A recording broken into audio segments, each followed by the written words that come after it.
Oh, greetings to all of y'all around the world. Greetings once again.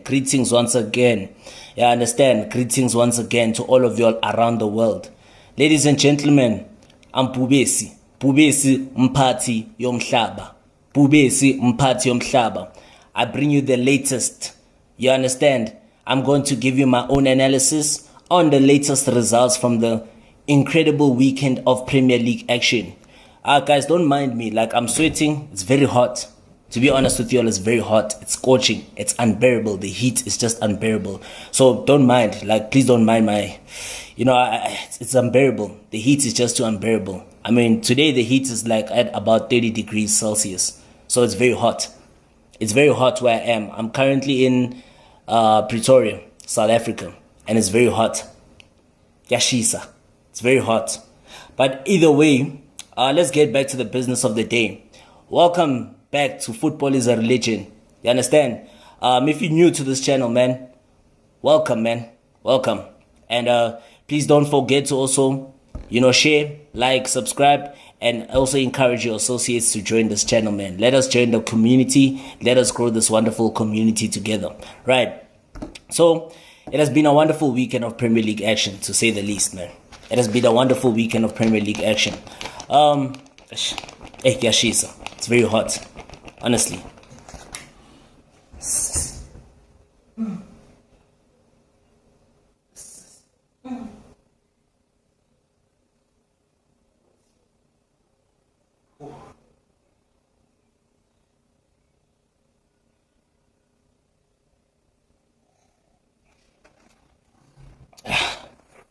Excuse me about that. So where are we gonna start? Let's take it to the big one. Asambe say Etihad in Manchester. The big one, Manchester City versus Liverpool. What a game that was. What a game that was. The score resulting in a 1-1 draw. But look, coming off Man City, coming off a 4-4 draw, a thrilling 4-4 draw away to Chelsea. You understand? Liverpool also won their last game coming into this one. So it was going to be a cracking game. This was a battle of which team is going to keep up the momentum in order to challenge for the Premier League title. It seems like currently right now it's between Manchester City, it's between Liverpool, and it's between Arsenal. Currently. You understand? We see Aston Villa is joining the chase, but we only hope to see. We wait to see what's going to happen. That's why I always say, let's wait until Christmas and they will decide. That's where we'll have the final verdict on who's going to win the Premier League. You understand? So right now, coming into this one, score remaining 1-1. The score was 1-1. Erling Haaland giving Man City the lead in the 27th minute. That was a great goal. Great team up. Great build-up from Manchester City, right? Great teamwork done by them. Even before that, they had a couple of chances there. Phil Foden had an opportunity. It was only just saved. You understand? It lacked a lot of power, right? We saw Doku also on the right-hand side causing a lot of problems for that Liverpool defense. And that's what I can say. City were dominant throughout the game. You understand? For those of y'all that, really watched this game and closely watched it properly, City were very dominant, of course, as expected. But we knew that it was going to be very difficult to break down a resolute Liverpool defense, right? And look now, Erling Haaland has now scored his 14th league goal of the season. The goal against Liverpool was his 14th league goal of the season, right? And understanding the fact that Man City, momentum was now on their side, right? All they just had to do was keep on converting their chances. And they didn't do that. They created so many chances. And in my own opinion, by the 60th or to the 65th minute of the game should have been wrapped up long time ago. Man City should have wrapped up the game long time ago. Game should have been wrapped up. They had several chances, a lot of chances. They blew it. They blew several chances. Game should have been wrapped up, done and dusted by then. But they didn't take their chances. And that's how football is. Possession does not win you games, and creating many chances does not win you games. It's what you do with that. It's how you convert those chances. Converting those chances will win you the games. And that's what City didn't do over the weekend in this game against Liverpool. And they were punished in the 80th minute. Wonderful goal. Wonderful build-up from Liverpool. Trent Alexander-Arnold. He's enjoying that free role that he's playing in the midfield. You understand? And I guess he should be playing there because he's at his best. He's much better as an attacker compared to his defensive ability. He's not a good defender. He doesn't really have a great defensive ability. But attack-wise, creative-wise, wow. Trent Alexander-Arnold is a phenomenon. He's a phenomenon to watch. He's very phenomenal to watch. You understand? And he proved it. He silenced the Etihad. I mean, that was a valuable away point for Liverpool, which sends them to like 28 points. Just a point behind second place Manchester City, as well as just 2 points behind first place Arsenal. Arsenal are on only 30 points. So, you understand? It's still close. It's very close. It's very exciting. It's close, enticing, exciting, enterprising. I can go on and on. You understand? But it's still the beginning of the season. It's still early days in the season. We haven't yet approached halfway yet, right? We're almost halfway through the Premier League season, the 2023-2024 Premier League season. And we still wait to see more action, more exciting action, right? You understand? City just need to convert their chances. And look, credit to Liverpool for punishing their opponents for not taking their chances. And this was a valuable point for them away from home at the Etihad Stadium. You understand? So right now, let's go to the next game. Sheffield United, you understand, losing again at Bramall Lane by 3-1 by an informed Bournemouth. This is Bournemouth's second consecutive victory after that incredible victory against Newcastle at the Vitality Stadium not a fortnight ago. Dominic Solanke again at the heart of things. Yes, he didn't get his name on the score sheet, but he was at the heart of things. You understand? He was at the heart of things. Bournemouth winning by 3-1. You know, credit goes to the Cherries, man. Credit does go to the Cherries. Great goal. You understand? Marcus Tavernier. You understand? Wonderful goal. Scoring a brace in this game. Scoring the first goal, the opening goal in the 12th minute of the game. And then what? Justin Kluivert getting his second goal for Bournemouth. Right? Remember, he did score in the League Cup against Liverpool. This is now his second goal since making that move from Valencia. Remember, he spent his time at Valencia on loan from Roma, but the deal was not made permanent. So the Cherries decided to sign him and bring him to the Premier League. Now that's his second goal for Bournemouth, right? In all competitions, his first Premier League goal. And then what? We saw Marcus again scoring his second goal in the 51st minute to seal the victory. It was done and dusted, 3-0. And then yes, we saw Oliver McBurney scoring in the 97th minute, which was just the mere consolation. You know, that's his second league goal of the season. You understand? That was just only his second league goal of the season. So, yeah, defeat for Sheffield United at home.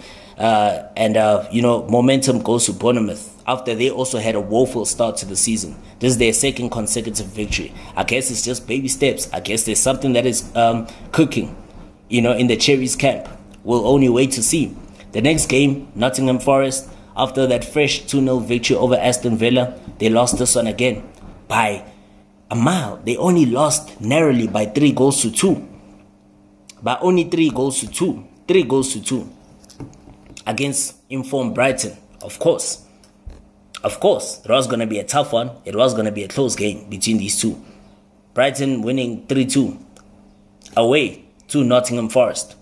It was going to be a close one, as we all anticipated, right? But that's the beauty of the Premier League. Every tie has to be close. You understand? It should always be unpredictable. You shouldn't be able to predict. Yes, there are the clubs that we do support. Yes, there are the clubs that, you know, you often, you know, say that, look, this is an obvious one. This is going to be a walk-off. This is going to be a walk-away. This team will obviously head into this encounter victorious. But you never know in the Premier League. Surprises always happen. Surprises always happen. And that's the beauty of the Premier League, man. That's the beauty of the Premier League, to say the least. You know, and that's what we love about the Premier League, man. The action, the goal-mouth action, everything. You understand? I mean, look at what's happening at Brighton. Even Ferguson. Ish. What a player, man. Of course, Nottingham Forest took an early lead in the 3rd minute, thanks to former Manchester United winger Anthony Alanga. What a brilliant goal by him. You know, that was a good goal, putting Nottingham Forest in the lead in the 3rd minute of the game. And then we saw Evan Ferguson. What a player, man. What a player. What a player. Wow, man. He's just, Man, that boy is just exciting to watch, man. He's exciting to watch. He got the equalizer in the 26th minute of the game. And then what? João Pedro getting a brace. Now João Pedro is on 4 league goals of the season. Great. I mean, that was a great victory for Brighton away from home. Great performance by Evan Ferguson as well as João Pedro. João Pedro got his brace. You understand? And then obviously they did get Nottingham Forest got a mere consolation, which did set up an exciting end to the game. They got a second goal in the 76th minute. That was a consolation goal. You understand? From the penalty spot, of course, by Morgan Gibbs-White. But it was not enough. Brighton held on. And that's what it's all about. Just holding on. You understand? Managing the game. You know, just managing the game. Being in control of the game. Understanding the fact that, okay, you're only leading by 1 goal, right? And there's like what, 10 or 10 to 12 minutes to go until, you know, until full time emerges. You understand? So what do you have to do? You just have to be tactical. You just have to be disciplined. Keep the ball in the opposition area. Make sure that the opposition does not get much of the ball, and make sure they don't come close to you with the ball. You understand? Just keep the ball with you. You understand? Make sure that you manage the game properly. You are tactically disciplined and you are always aware of your surroundings. We saw their captain Lewis Dunk even get a red card. That's how, you know, intense the game was between Nottingham Forest and Brighton. The game was that intense. Lewis Dunk getting a red card. You understand? Deservedly so. Deservedly so. And also, what can we say, man? Yeah, but it really didn't do much damage for them. Yes, it did do damage eventually after that, because they conceded a penalty, which eventually led to the second goal for Nottingham Forest. But credit goes to the 10 men of Brighton. Credit goes to the 10 men of Brighton holding on for a valuable 3 points away from home to keep their hopes of qualifying for next season's Champions League. Right, let's go to the next one. Burnley, again, losing again at home. And guess to who? West Ham United. Burnley. That's when they were in control of the game. They were in control of the game. They took the lead in the first half. They took the lead again in the 49th minute, which was a penalty by Jerry Rodriguez, wonderfully converted into the back of the net. You understand? They had it all in their hands. But because of the defense, the defending, oh my goodness, the defending, yeah, the defending was horrendous, but, you know, it's an own goal. It happens. Dara O'Shea scoring an own goal. You understand? It's unfortunate, I guess. You know, it happens in football. We score own. It happens to every footballer. Thomas Souček getting the winning goal in the dying minutes of the game. In the dying minutes of the game. Wow. What a goal. What a game that was as well. I mean, conceding like 2 late goals at home when you're in the lead, understanding how valuable those 3 points would have been. It could have changed the fortunes for Burnley. And they still find themselves in the relegation zone. You understand? I mean, they cannot be losing many games now. They need to start collecting those points. And they were supposed to collect all 3 points in this game against the Hammers. And they didn't do so. They conceded 2 late goals at Turf Moor. You understand? Great goal by West Ham's Thomas Souček. Great build-up play from the Hammers. But again, the defending. There's a lot of question marks around the defending of Burnley. Many question marks. Plenty of question marks. Again. But like I said, that's the Premier League. If you're not clinical enough, if you don't concentrate until the last whistle, always understand that it's never over until the referee blows the whistle, and you need to concentrate. We saw Luton winning by 2-1 against Crystal Palace. Valuable 3 points for the newly promoted side against Crystal Palace. Yeah, man. That's the Premier League for you. Not everything is as straightforward as many people would like to believe. That's the Premier League for you. That's the beauty of the Premier League. It's not always straightforward. No one fancied Luton obviously beating Crystal Palace in this one. No one fancied them. But hey, they're pulling off the surprises, man. I mean, it was just even a narrow defeat against Manchester United. Away from home at Old Trafford, that was a narrow defeat. Just by a goal to nil. And they drew with Liverpool at home not so long ago. They almost collected all 3 points historically. That could have been an historic win in that 1-1 draw. But guess what happened? Luis Diaz, getting the decisive equalizer in the dying minutes of that game. It could have been an historic embarrassment for the Reds. But luckily, Lucho saved them from the skin of their teeth. That's the Premier League for you. And then the other big game. Oh, what a game that was, man. What a game that was. Newcastle 4, Chelsea 1. What a game that was, man. What a game that was, man. But yes, Newcastle won the game. Alexander Isak, Jamal Lascelles scoring the second one, Joelinton scoring the third, Anthony Gordon, man of the match for me. Brilliant goal by them, right? And Raheem Sterling scored a wonderful free kick. So obviously coming into this game, coming into this one, both teams, how do I say? Both teams, right, were coming into this one. Okay, Newcastle came into this one off the defeat against Bournemouth, right? Chelsea came into this one after an impressive showing against the tops, one of, the title favorites. Tottenham, defeating Tottenham by 4 goals to 1 away from home. You understand? And drawing against Man City. 4-4. Scoring 8 goals in 2 games. Coming into the sun, you could see momentum was on the side of the Blues. But, coming to St. James's Park, it was always going to be a tough ask. No team comes to St. James's Park and it does not matter which team you are, and it does not matter what momentum is on your side. It does not matter if you're on form or if momentum is on your side, if you've got the quality players that you would, if you go to St. James's Park, it's never gonna be easy. It's never gonna be a walk in the park. You know that for a fact. Every Premier League side knows that. Ask even PSG. They had to learn the hard way in the Champions League. You understand? Going to St. James's Park is never a walk in the park. And yeah, Newcastle demonstrated that. They showed intent from the very first minute of the game. And they were duly rewarded. Great goal by Alexander Isak. Wonderful goal by the Swedish. I mean, that's now his 7th league goal of the season. Alexander Isak is now on 7 league goals for the season. I mean, he's only tied up with his fellow strike partner, Callum Wilson, as well as Ollie Watkins of Aston Villa, as well as who else? Jared Bowen of West Ham United. Oh, Jared Bowen, what a player, man. He's having a wonderful season. As well as Huang,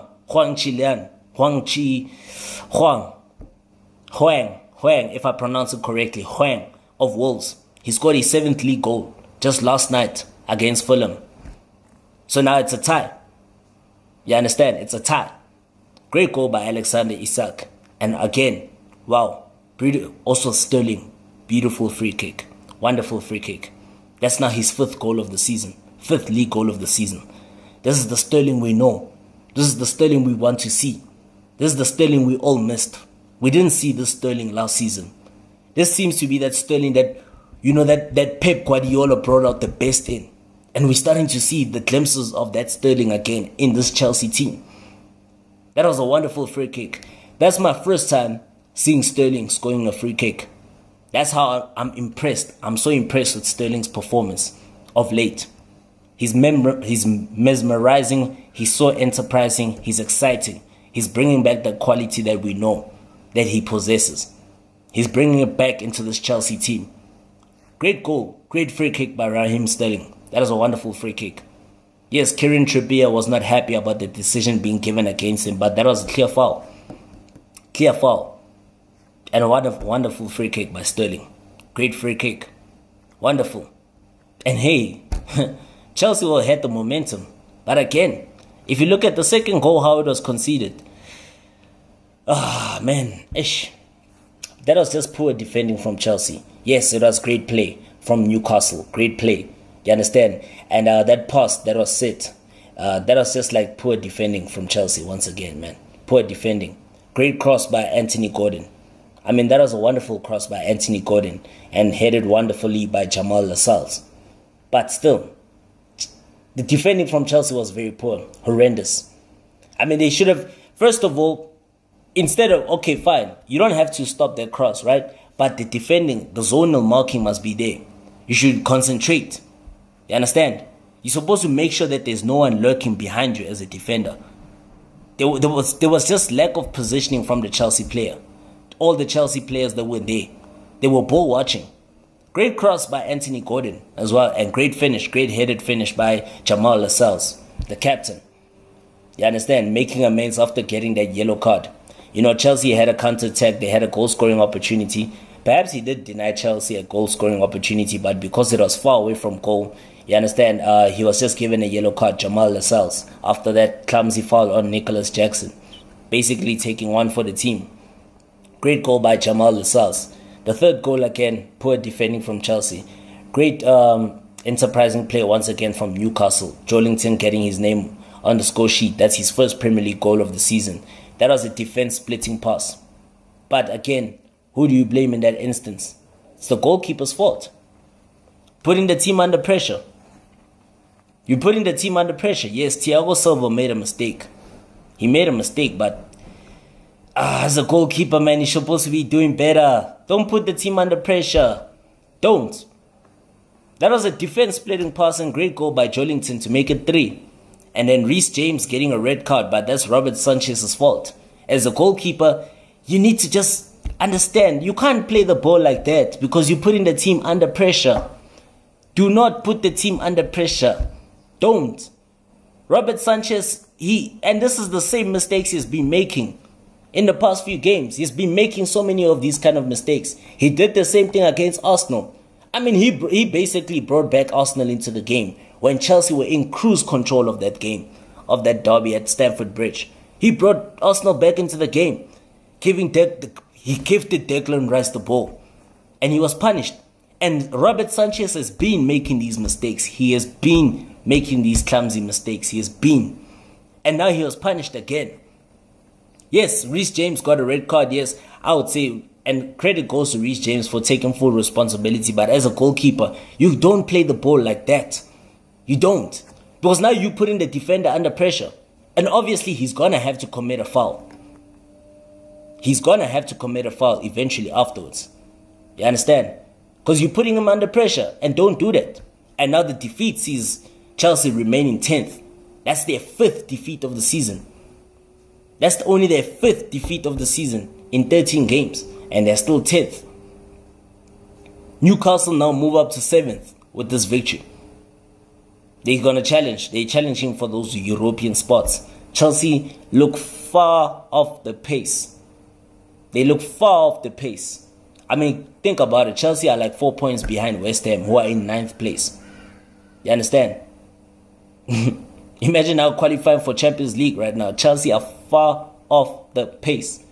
They are 12 points behind the top 4. 12 points behind Aston Villa. Aston Villa is in 4th place with 28 points. Chelsea only have 16 points in 10th position, which means they are far off the pace. West Ham are in 9th with 20 points. West Ham even have a chance. They stand a better chance than Chelsea currently. Which it's just, horrendous to say it. It seems like Chelsea is heading on that downhill, that downhill trend that Arsenal went through over the years, following the departure of Arsene Wenger. When Arsenal went on that downward trend, that downhill trend of never even qualifying for Europe, the best they could do was just to qualify for Europa League. They were struggling, Arsenal. And it seems like Chelsea are heading there. I think the Americans, the takeover from the Americans has literally brought so much, mediocrity into this Chelsea team. With all the quality players that they have, and they've also got a great manager. But they're not gelling at all. They're not. I mean, they were so promising, man. After the previous 2 games against Tottenham and Chelsea, you would really, against Tottenham and Man City, against Tottenham and Man City. I mean, scoring 8 goals in 2 games against those clubs. I mean, that shows that, look, man, you would immediately believe that this team is actually making progress. that they're taking those baby steps and they're heading somewhere. But now with this dismal performance against Newcastle, it seems like they're heading back to square one. You understand? They're heading back to square one. Great goal again by Anthony Gordon, making it 4. Sealing the game against 10-man Chelsea. Great goal by Anthony Gordon. That was a man of the match performance by him. Deservedly so. Wow. Brilliant. And remember, these two sides meet again in the Carabao Cup. In the quarterfinals of the Carabao Cup at Stamford Bridge. So Chelsea have to brace themselves for again a bruising encounter. Even though their home advantage will be on their side. But they got to prepare themselves. Let's go again. Brentford versus Arsenal. Ish. Yeah. It was a tough game for both clubs. Arsenal were very lucky. They were very fortunate. They were very fortunate to get away with this one. Especially in the first half. I don't know what the goalkeeper was doing, what the goalkeeper was thinking there. You know, I think this thing of trying to play out from the back, I don't think Ramsdale is a ball-playing goalkeeper. He's not an Edison.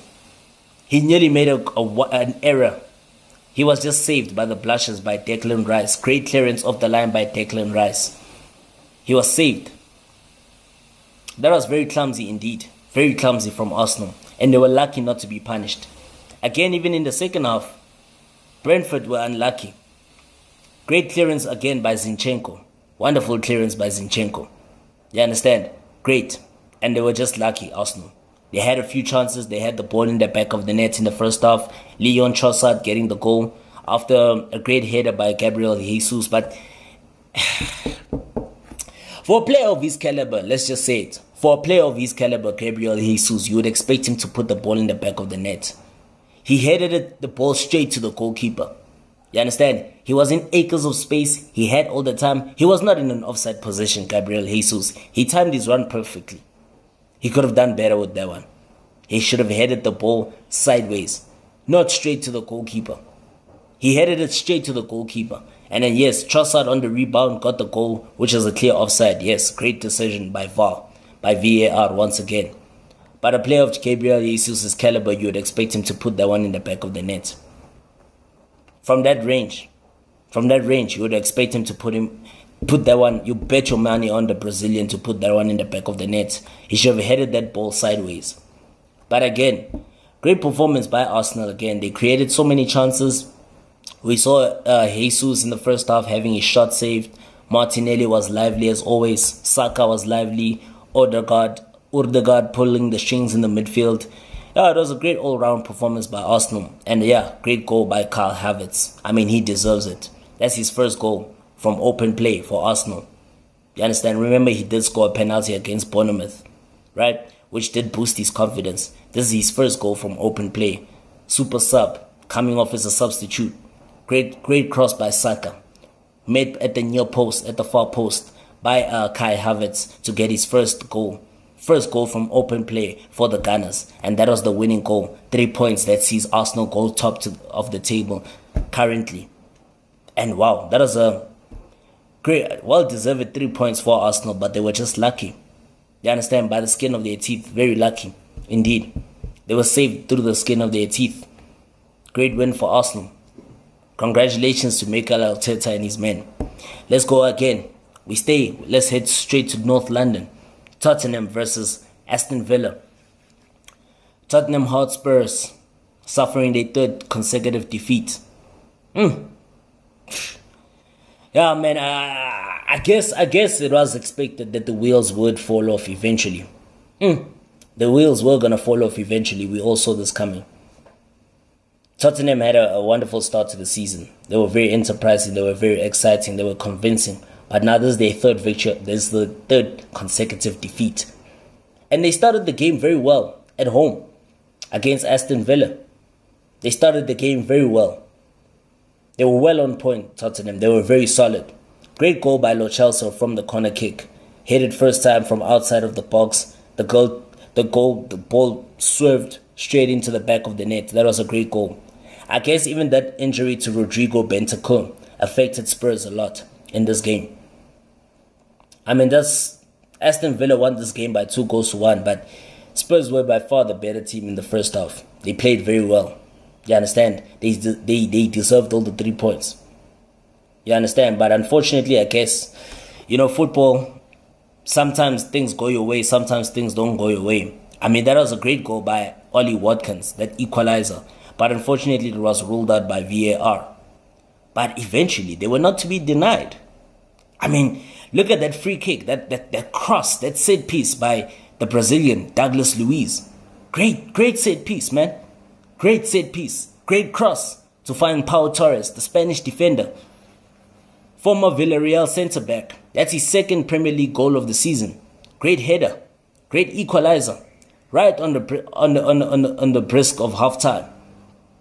Right before halftime. Sending the game 1-1 into the break. And wow, the second goal. Great play by Aston Villa. Great play. It was just a combination between Yuri Telemans and Ollie Watkins getting his 7th league goal of the season. That was just great play. And wonderful finish by Ollie Watkins. That was the winning goal for Aston Villa. Great play by Aston Villa, man. And now, I think you just have to give credit to Unai Emery. A great coach. Great coach, man. Who's just bringing out the best out of this team. Bring out the best of all the players. Great goal, man. And I guess well-deserved 3 points for Aston Villa. Unfortunately, man, tough luck for Tottenham. Because now Aston Villa leapfrogged Tottenham into 4th position. And now Tottenham have now dropped all the way to 5th. From being number 1 all season long to being number 5. 3 consecutive defeats. Losing 4-1 at home to Chelsea. That was their first defeat of the season. And then again, losing... I just don't understand how they lost their game. But they lost 2-1 away to Wolves. And they lost again 2-1 at home to Aston Villa. Now Tottenham are on 26 points, right? 4 points off the pace of their bitter city rivals, their North London rivals, Arsenal, who are in first with 30 points. Tough luck for Tottenham. And then let's go straight to Goodison Park, Merseyside. Manchester United winning by 3-0. Unfortunately, great goal by Garnacho. Great goal. Yes, I know everybody's talking about the goal. It was a great goal by Garnacho. Great goal. You understand? If I were to compare that goal to Rooney's goal, yes, most people will say Rooney's overhead kick against Man City is the best but I think it's also based on occasion.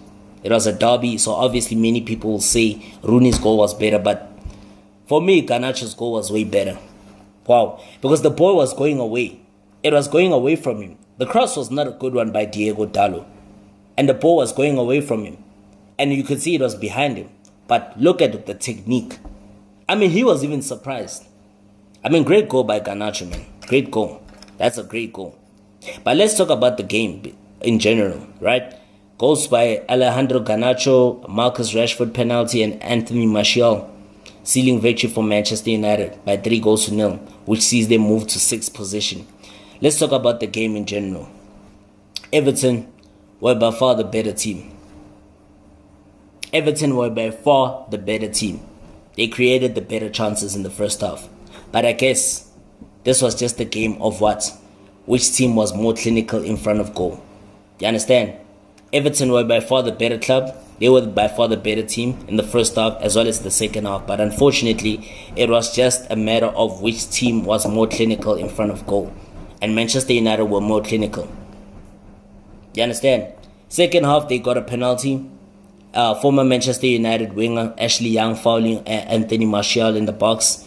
And then Bruno Fernandes decided to give it to Rashford to boost his confidence. Because remember, Rashford hadn't scored since early September. And then, yeah, of course, the latter did not disappoint. Slotting the ball coolly into the bottom right corner, giving Manchester United the 2-0 lead. And then we saw Anthony Martial getting his name onto the score sheet with the dink. Great dinked effort. And I guess that also is a goal that will boost the Frenchman's confidence. You understand? I mean, he won the penalty. He also got a great goal. You understand? That's now his second goal of the season. Remember, he did score against Crystal Palace in the Carabao Cup at Old Trafford in that 3-0 victory. This is now his second goal. Great pass by Bruno Fernandes to find the Frenchman. dinking the ball over the goalkeeper. You understand? Great goal, man. And hopefully it will boost his confidence, and hopefully from now he will continue showing a good performance, right? And competing for that number 9 spot. Remember, it's being taken by Rasmus Højlund, who was out of this game with an injury problem, but hopefully he will be available in the Champions League game against Galatasaray. It is a must-win game for Manchester United if they are to keep their hopes alive of qualifying for the knockout stages of the Champions League. Let's head straight to London. Craven Cottage, Fulham taking on Wolverhampton Wanderers. The game resulting in a 3-2 victory. 3-2 victory. And I did say Fulham were going to win this one. Because obviously home ground advantage were going to count for them. Yes, they had only won one game in 10 games. One match in 10 games, but I knew for a fact they were going to win this one. Credit goes to Wolves as well. You know, what a great game it was. 3-2. Game 1 based on penalties. Game again, VAR. VAR. Once again, VAR. But let's go. Before we go there, Fulham took the lead in the first half thanks to a great combination play by Robinson on the left-hand side, setting up Nigerian striker Alex Iwobi. He gave Fulham the lead in the first half. And then we saw Wolverhampton Wanderers got the equalizer thanks to former Atletico Madrid Brazilian striker Matheus Chan. That was a great goal. Great build-up from Wolves. Semedo combining with the Wolverhampton Wanderers midfielder, who crossed the ball neatly into the ball, and which was met by the Brazilian striker Matheus Chan. And again, we saw Fulham take the lead again. Tom Caney was fouled in the box. I guess that was not a penalty for me. That was just a 50-50, but it was given by VAR. It was given by VAR eventually. It was a 50-50, to be honest. The ball was won. He got the ball first and he also got the man, but it was just a 50-50. I don't think that was a penalty, but great penalty by Willian. Coolly slotting the ball into the back of the net. We saw the second goal and then we saw Wolverhampton Wanderers coming back into the game. And I said it, Huang Li Chen. Getting the penalty, winning the penalty, and coolly slotting the ball home to get his 7th league goal of the season. We saw he almost got a goal in the first half after hitting the crossbar. I mean, if he continues like this with this kind of form, the South Korean can even score 15 league goals in the season. He can even go on to score 20 league goals. At this pace, he's proving to be lethal in front of goal for Wolverhampton Wanderers. And then we saw again, Fulham got a penalty. Again. Harry Wilson was fouled in the box, but I don't think that was a penalty. I think that was a bit too harsh, man. That was just too harsh, man. That was harsh. That was very harsh for me. Too harsh. I think Wolverhampton Wanderers were hard done by the penalties, man. That was just too harsh. Too harsh, man. That was just too harsh. That was just not a penalty for me. But I guess, again, Willian scoring his brace, scoring the winning goal in the dying minutes of the game to give Fulham a 3-2 win, right? And what does this win do for Fulham? Yes, it sees them go level on points with Wolverhampton Wanderers, but Wolverhampton Wanderers have got a better goal difference compared to Fulham. Fulham are now in 14th position, and then Wolves still remain in 12th position. They both tied on 15 points, but Wolves have got a better goal difference than Fulham. You understand? So yeah, great win for Fulham, the Craven Cottagers, and a great win for Marco Silva and his men. Congrats to Willian converting both those penalties, but I feel like, Monday night football in the Premier League is getting crazier and crazier. This is the second Monday night game that we see taking place in London where, VAR decisions were very questionable. Let's go back to the we can even go back to the Tottenham and Chelsea game. That crazy game. That was a crazy game. I think those are one of the craziest games of Premier League football that I've ever witnessed. Again, even this one was a crazy game of Premier League football. VAR played an important role in this game. You understand? I think Wolves just lost based to harsh decisions by VAR. And yeah, man, I guess that's VAR for us, man. That's VAR. Yo. But yeah, like I said, that's done for now. We're done for now. We're looking forward to Champions League action, and we'll be in touch pretty soon. I hope you liked. I hope you loved this video, man. I hope you did, man. I hope you enjoyed it. And please, man, don't forget to like, share, and subscribe, man. Mention your own predictions, mention your own comments, mention your own analysis, man. We'll be in touch pretty soon. Cheers.